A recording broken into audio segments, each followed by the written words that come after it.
چې مړي ته داسې وایې ای مړیا ته د الله نه وغواړه چې ماته زوی راکړي، ته الله نه وغواړه چې کور راکړي، ته الله نه وغواړه چې ماته روپۍ راکړي.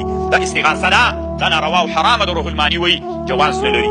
ښه چې دا ناروا ده دا به بیا څنګه وي چې داسې ورته ووایې چې بابا صاحب راورسېږه خبره خرابه ده، پیر صاحب راورسېږه خبره سخته خطرناکه ده. دا خو بیخي ناروا ده طالبانو.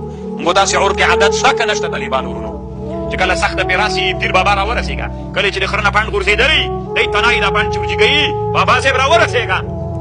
طالبانو دې ټولنه کې دومره ډېر مشکلات شته.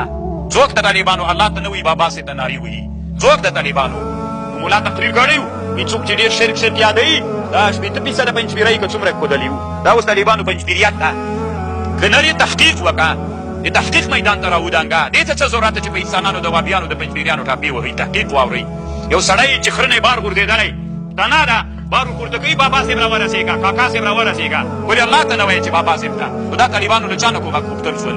د غیر الله نه ټول قرآن ډک ده. دا خو هغه د مشرکیت د مکې د مشرکانو عادت و چې هغوی هغه کو. مونږ طالبانو انشاءالله دا مو اراده کړې الله نخافو فی الله لومة لائم.